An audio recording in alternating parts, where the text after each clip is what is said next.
आपने राजनीति का सफर कैसे शुरू किया? कैसे आपके दिमाग में आया कि अब मुझे राजनीति की तरफ बढ़ना है? अगर आप जनता की सेवा करना चाहते हैं तो राजनीति का क्षेत्र एक बहुत बढ़िया क्षेत्र है। अगर आप पॉजिटिव पॉलिटिक्स करना चाहते हैं तो आपको राजनीति में आना चाहिए।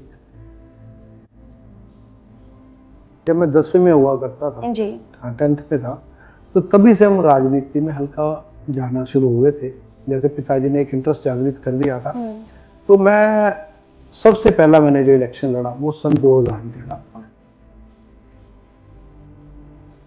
तो मुझे लगा कि भाई जनता के बीच में रह के जनता के काम करें तो कहीं ना कहीं प्रभु भी जो है, मतलब मुझे लगता है कि हमें इसी काम के लिए भगवान ने हमें, हमने हर चुनौती को बड़े पॉजिटिव वे में और धर्म की दृष्टि से अगर देखा तो उससे पार पाया। रात के तकरीबन 11:30 बजे थे और मैं अमूमन जल्दी सो जाता हूँ क्योंकि योग करता हूँ सुबह 5 साढ़े 5। तो मुझे फोन आता है कि फला फला व्यक्ति को पुलिस वाले ले गए। तो रात को 11:30 बजे वो गाड़ी लेके आ गए। तो मुझे 8 मिनट लगे, मैं तैयार होकर उनकी गाड़ी में बैठ के पुलिस स्टेशन में गया। तो हमें जब सारी चीज़ पता लगी तो हमने उसको तरीके से मैनेज किया, उनको भी समझाया। तो मुझे आज भी याद है कि वो व्यक्ति आज भी जब मिलता है तो वो मुझे देख के उसकी आंखों में आंसू आ जाए। नमस्कार, आप देख रहे हैं मीडिया 24 और मैं हूं आप सभी के साथ आरती। तो आज हमारे साथ बीजेपी पंचकूला के वाइस प्रेसिडेंट उमेश सूद मौजूद हैं। बहुत बहुत स्वागत है सर हमारे चैनल में आने के लिए।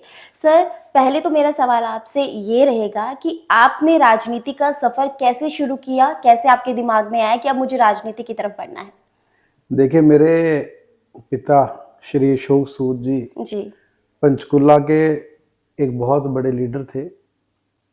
तो जब मैं छोटा होता था तो उनके साथ जाया करता था। ये बातें तकरीबन 9-10 साल का था मैं। तो धीरे धीरे वो चीज़ मेरे में डेवलप होती चली गई और मुझे भी लगा कि समाज सेवा का, अगर आप जनता की सेवा करना चाहते हैं तो राजनीति का क्षेत्र एक बहुत बढ़िया क्षेत्र है। अगर आप पॉजिटिव पॉलिटिक्स करना चाहते हैं तो आपको राजनीति में आना चाहिए। तो ये जो मेरी प्रेरणा थी ये मेरे पिताजी थी। जी। सर, हमने सुना है कि आप बिजनेसमैन भी रह चुके हैं, तो बिजनेसमैन के साथ ही कैसे राजनीति का सफर शुरू कर दिया आपने? देखिए, बिना बिजनेस के तो मुझे लगता नहीं कि कोई पॉलिटिक्स कर सकता है। जी। क्योंकि अगर आपका व्यापार ठीक रहेगा जी, तो फिर आपको पैसे के लिए इधर उधर नहीं देखना पड़ेगा। तो व्यापार तो मैंने पहले दिन से ही शुरू किया और आज भी मेरा बहुत अच्छा व्यापार है। तो व्यापार को मैं फर्स्ट प्रायोरिटी देता हूँ। और पॉलिटिक्स जो हम करते हैं, राजनीति जो हम करते हैं, वो केवल जनता की, मतलब ये आप मान के चलिए कि जनता के लिए करते हैं जी। ठीक है, एक अपना एक पर्सनल एक इंटरेस्ट रहता है आदमी का, लेकिन हम जो भी करते हैं हमारी कोशिश ये रहती है कि जनता के काम किए जाए। जो भी हमारे पास आए उस व्यक्ति को हम सेटिस्फाई करके भेजें। और मुझे लगता है ये समाज सेवा भी एक धार्मिक सेवा है, धर्म की सेवा। जैसे आप पूजा करते हैं, पाठ करते हैं, मंदिर में जाते हैं, तो अगर आप किसी ज़रूरतमंद की सहायता करते हैं, मदद करते हैं, तो वो भी अपने आप में एक धर्म का काम है। तो सर, आपका जैसे राजनीति कौन से सन से आपने शुरू करी थी? देखिए, मुझे ध्यान है कि जब मैं 10वीं में हुआ करता था जी, हाँ 10th में था, तो तभी से हम राजनीति में हल्का जाना शुरू हुए थे। जैसे पिताजी ने एक इंटरेस्ट जागृत कर दिया था, तो मैं सबसे पहला मैंने जो इलेक्शन लड़ा वो सन 2000 में लड़ा। वो पंचायत समिति पंचकूला का चुनाव लड़ा था। और उसके बाद मैंने 2003 में नगर परिषद हुआ करती थी जी, तो पंचकूला नगर परिषद का चुनाव लड़ा सेक्टर 10 से। और जो मेरा तीसरा चुनाव था वो जिला परिषद का चुनाव था 2005 में। रहता तो मैं पंचकूला में था, लेकिन जिला परिषद गांव के डेवलपमेंट के लिए होते तो मैं वहां चुनाव लड़ा और वहां के लोगों ने मुझे बहुत अच्छे मार्जिन से जिताया, मैं शुक्रगुजार हूँ। और उसके बाद मैं जिला परिषद का चेयरमैन रहा और वो भी मेरा कार्यकाल एक बहुत बढ़िया कार्यकाल रहा। मैं उस कार्यकाल से बहुत सेटिस्फाई था जी। और मैंने हमेशा एक ही चीज सीखी है कि अगर आप लोगों के बीच में रहना चाहते हैं, तो मैं जब भी अपनी गाड़ी लेकर निकलता था तो मेरे 2 सूट मेरी गाड़ी में होते हैं, आज भी वैसे ही रहते हैं जी। कुर्ता पजामा और सारा कुछ जो है, जूते तक सब मेरी गाड़ी में रहते हैं जी। तो मैं जहां भी जाता था रात को, जहां हम कभी लेट हो गए तो उसी गांव में हम रुक जाते थे जी। ये मैं आपको 2005 की बातें बता रहा हूँ। और इतना प्यार, इतना स्नेह लोगों से मिला कि मुझे नहीं लगता कि जीवन में एक मेरे जैसे एक छोटे से व्यक्ति को बिल्कुल राजनीति के अंदर आने के बाद इतना प्यार मिले। जी क्योंकि एमएलए बनना आसान है, एमपी बनना आसान है, मुख्यमंत्री बनना आसान है, लेकिन नेता बनना बहुत मुश्किल है। बिल्कुल। और मुझे एक पूर्व मुख्यमंत्री ने पूछा, जब उन्होंने मुझसे प्रश्न किया तो मैंने उनको बताया, तो उन्होंने मुझसे ये पूछा कि नेता की क्या परिभाषा होती है। तो मैंने उन्हें कहा कि नेता वो होता है जो लोगों के दिलों पे राज करता है, जिसको मिलने के लिए आपका मन करे, जिसको देख के आपको लगे, जैसे पंजाबी में कहते हैं ऑरा, एक अट्रैक्शन होती है, वो अपनी तरफ खींच लेती है, तो नेता वो होता है। तो मुझे लगा कि भाई जनता के बीच में रह के जनता के काम करें, तो कहीं ना कहीं प्रभु भी जो है, मतलब मुझे लगता है कि हमें इसी काम के लिए भगवान ने हमें। बिल्कुल, यानी कि आपका कहना है कि पॉलिटिशियन से ज्यादा, लीडर से ज्यादा पॉलिटिशियन बनना बेटर रहता है। देखिए नेता जो है ना जी, नेता बनना बहुत मुश्किल है। बिल्कुल। और वो आप तभी बन सकते हैं जब आप लोगों के बीच में रहे, लोगों के दुख में तकलीफ में आप शरीक हो। आप हर गांव में जाए, हर मोहल्ले में जाए, हर कस्बे में जाए, ताकि लोगों का जीवन स्तर क्या वो आपको पता लगे। और वो तभी हो सकता है जब आप लोगों के बीच में रहे। बिल्कुल। लेकिन आजकल का जो माहौल है, आप देख रहे हैं कि लोग आते हैं, चुनाव जीतते हैं और चले जाते हैं। बिल्कुल बिल्कुल। तो लोग भी फिर चुनाव के बाद महसूस करते हैं कि हमने गलत व्यक्ति को वोट दिया। बिल्कुल। तो हमें ये लगता है कि इस परिभाषा को बदलना बहुत मुश्किल है, लेकिन इस परिभाषा को अगर हम बदल सके तो सही मायने में हमने राजनीति में फिर कुछ किया है। जी सर, क्योंकि एक बड़ा आपका लंबा कार्यकाल राजनीति का रहा है, तो अभी तक कौन कौन सी चुनौती आपके सामने रही है? देखिए राजनीति तो और चुनौती तो पर्यायवाची शब्द है जी। राजनीति में चुनौतियां रहती है, और जो व्यक्ति आगे बढ़ता है तो नेचुरली उस व्यक्ति के को खींचतान तो रहती है, जैसे कहते हैं। तो चुनौतियां तो बहुत रही हैं, लेकिन हमने हर चुनौती को बड़े पॉजिटिव वे में और धर्म की दृष्टि से अगर देखा तो उनसे पार पाया। क्योंकि सर आप जिला परिषद के पूर्व चेयरमैन भी रहे हैं, तो कोई ऐसा किस्सा कोई इससे जुड़ा कि हाँ इतनी चुनौती, रात को कॉल आ गया, तो उससे जुड़ा कोई किस्सा आप हमें बता सकते हैं? देखिए चुनौतियां तो रहती हैं। मुझे ध्यान है एक बार रात के तकरीबन 11:30 बजे थे, और मैं अमूमन जल्दी सो जाता हूँ क्योंकि योग करता हूँ सुबह 5 साढ़े 5। तो मुझे फोन आता है कि फलां फलां व्यक्ति को पुलिस वाले ले गए। तो रात को 11:30 बजे वो गाड़ी लेके आ गए।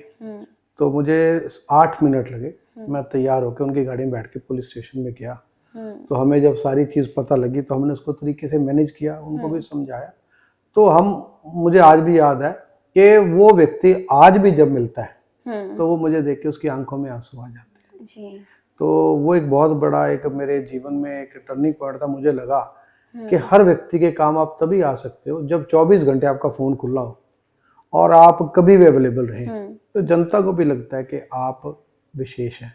और दूसरी चुनौती मेरे जीवन में ये रही कि कई बार ऐसी परिस्थितियां हो जाती हैं जब आप मन से हार जाते हो। शारीरिक तौर पर तो एक अलग बात है, जब आप मानसिक तौर पे हार जाते हो, थक जाते हो, बड़ा मुश्किल होता है। तो जब आप आगे बढ़ते हो तो जीवन के अंदर दुश्मन भी वैसे ही जैसे है ना, वो बढ़ जाते हैं। तो वो भी मुझे लगा, कई बार ऐसे सिचुएशंस भी आई कि मैं एक बार एक पूर्व मुख्यमंत्री आए और मैं स्टेज पे था।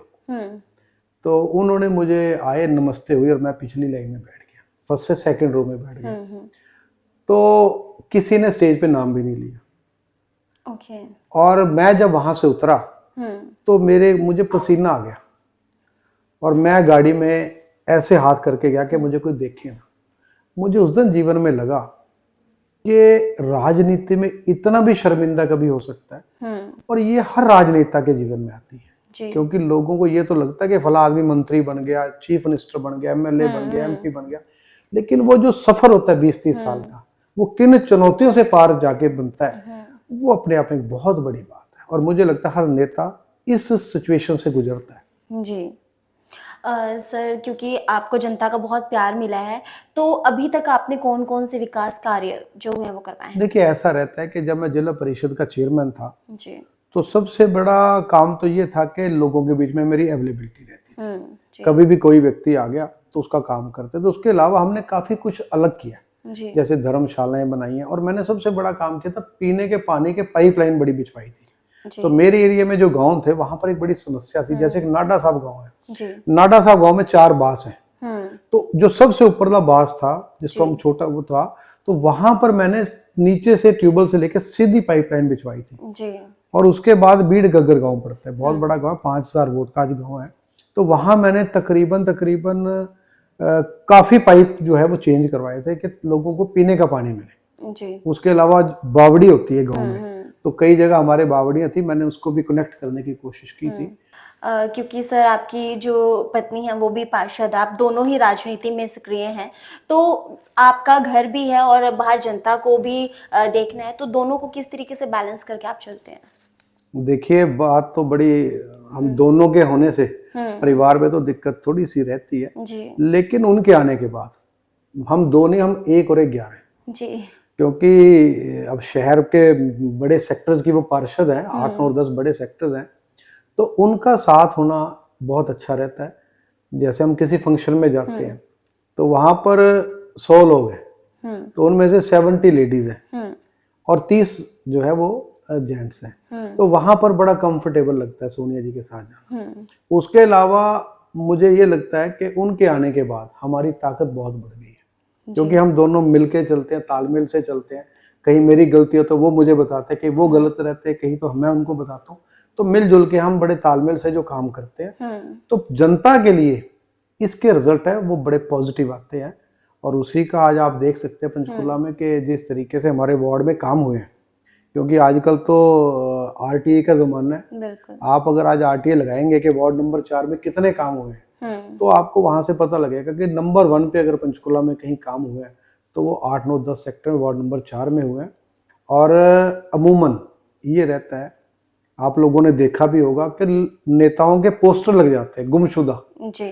तो हमने जिस दिन से सोनिया जी चुनाव जीती है, मेरी धर्मपत्नी चुनाव जीती है, वेरी नेक्स्ट डे से हमने काम शुरू कर दिया और लगातार हम लोगों के बीच में है जी। और उसी का ये परिणाम भी रहा कि चाहे मेंबर ऑफ पार्लियामेंट का चुनाव आया, चाहे एमएलए का चुनाव आया, हर चुनाव में हमारे एरिया से Bharatiya Janata party record margin से जीत कर निकली जी। तो वो जनता का प्यार और जनता का स्नेह है, ये हम दोनों की कार्यशैली की वजह से भी, मुझे लगता है हमारे तालमेल की वजह से भी। तो सर जिस तरीके से आपको जनता का प्यार मिल रहा है और आप जनता के लिए दिन रात कार्य भी कर रहे हैं, तो आने वाले समय में ऐसी कौन सी समस्याएं रहेंगी जिन्हें ठीक करने के लिए आप जनता के लिए कार्य करेंगे? देखिए जीवन खत्म हो जाता है लेकिन समस्याएं खत्म नहीं होती। हमने बहुत से काम ऐसे किए जो कभी कोई नहीं कर पाया जी। और सबसे बड़ा काम ये है कि नेता जो 24 घंटे पब्लिक के बीच में रहता है। अब आप कभी हमारे वार्ड्स में एक बार विजिट कीजिए तो आपको पता लगेगा, वही ज्यादा बढ़िया बताएंगे। तो चुनौतियां तो चलती रहती हैं और काम चलते रहेंगे, तो जैसे पब्लिक जो भी डिमांड करेगी वो हम करते रहेंगे और ऐसा कर भी रहे हैं।